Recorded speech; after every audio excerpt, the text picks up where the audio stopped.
Hello दोस्तों, आज हम लोग क्लास 11th का फिजिक्स पढ़ेंगे। तो पहले मैं आपको बता देता हूँ कि क्लास 11th में क्या क्या पढ़ना है। तो पहला है मैकेनिक्स, फिर है हीट, फिर है अकॉस्टिक। मैकेनिक्स के अंदर बहुत सारे चैप्टर आएंगे और फिर हीट के अंदर भी आएंगे और अकॉस्टिक के अंदर भी आएंगे। अकॉस्टिक है साउंड वेव, जिसमें हम लोग को साउंड वेव के बारे में पढ़ना है। तो क्लास 11th में मैकेनिक्स, हीट, अकॉस्टिक पढ़ना है। तो पहले हम लोग मैकेनिक्स जानते हैं, मैकेनिक्स क्या होता है।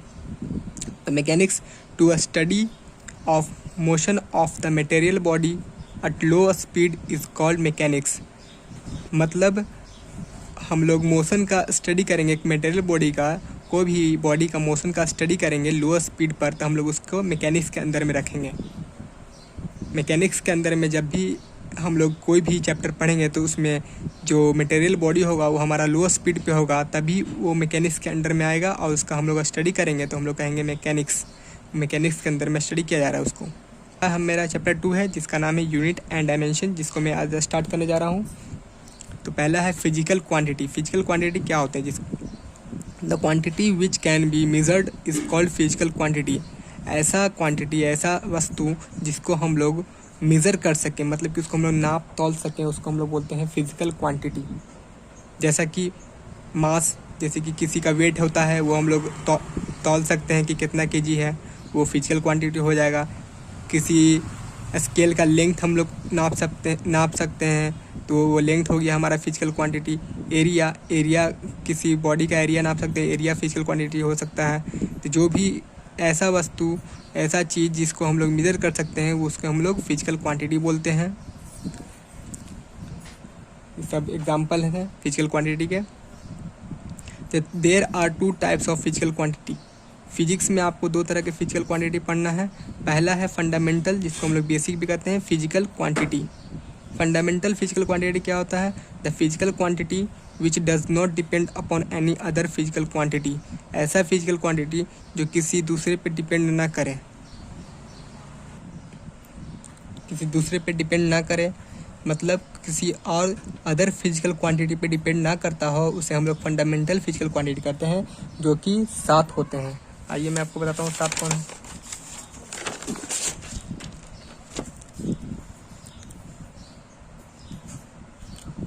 There are 7 fundamental physical quantity. 7 तरह का फिजिकल क्वांटिटी है जो फंडामेंटल है, जो किसी दूसरे फिजिकल क्वांटिटी पे डिपेंड नहीं करते हैं। वो है mass, length, time, electric current, temperature, amount of substance, luminous intensity. ये 7 जो है याद कर लीजिएगा। ये फंडामेंटल फिजिकल क्वांटिटी है जो किसी और फिजिकल क्वांटिटी पे डिपेंड नहीं करते हैं। डिराइव फिजिकल क्वांटिटी, जो फंडामेंटल फिजिकल क्वांटिटी पे डिपेंड करता है उसे डिराइव फिजिकल क्वांटिटी कहते हैं। The physical quantity which depends upon fundamental physical quantity is called derive physical quantity.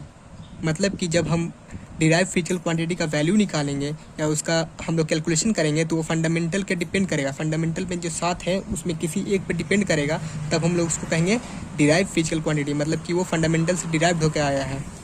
जैसे कि इसका एग्जांपल होगा area, volume, velocity, force etcetera. फिर आइए यूनिट पढ़ते हैं। यूनिट क्या है? To measure a physical quantity we required a standard and this standard is called unit. Unit को समझिए। जब भी फिजिकल क्वांटिटी होता है, जैसे कि मास, तो मास किसी बॉडी का हम लोग वेट नापते हैं तो उसके बगल में केजी लगाते हैं या ग्राम लगाते हैं।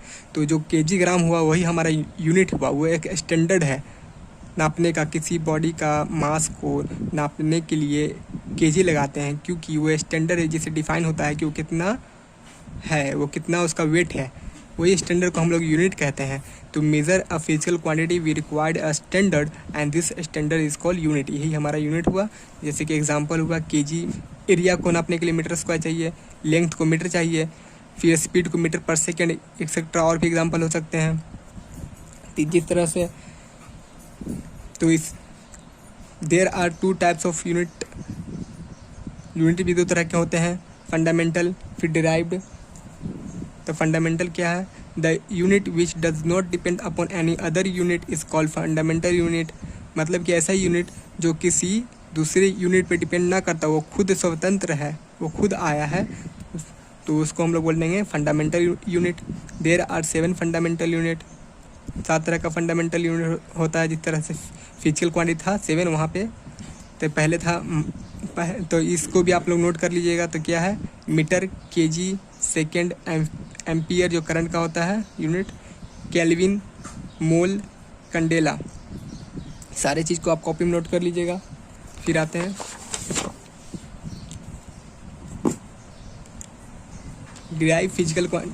Derive unit. डिराइव यूनिट क्या होते हैं, the unit which depend upon physical fundamental unit is called derived unit. ऐसा यूनिट जो फंडामेंटल यूनिट है, जो 7 हैं, उस पर डिपेंड करता है उसे हम लोग डिराइव फिजिकल। ऐसा यूनिट जो फंडामेंटल यूनिट पे डिपेंड करता है उसे हम लोग डिराइव्ड यूनिट कहते हैं। जैसे कि metre second square, KG metre second square, ये हमारा डिराइव यूनिट का एग्जांपल है। फंडामेंटल हमारा 7 यूनिट था, उस पर अगर ये सारा यूनिट डिपेंड कर रहा है, जैसे कि मीटर इसमें आया है, सेकेंड आया है, केजी आया है, सारा यूनिट इतना बना है जो फंडामेंटल के हेल्प से बना है, इसलिए हम लोग इसको डिराइव्ड यूनिट कहते हैं। एक नोट में लिखवा रहा हूँ यहाँ पे, physical quantity equal to n into U, जहाँ पे हमारा n हो गया न्यूमेरिकल वैल्यू और u हो गया यूनिट वैल्यू। अभी भी अगर किसी चीज़ का वेट है 10 kg, तो यहाँ पे न्यूमेरिकल वैल्यू है 10 kg और उसका यूनिट लगाए हैं kg में, तो हम लोग फिजिकल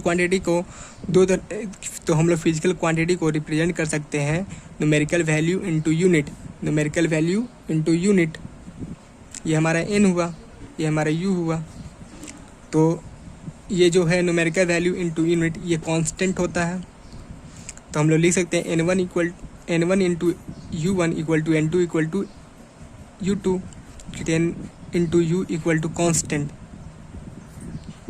तो कांस्टेंट के उस तरफ जाएगा n inversely proportional to u।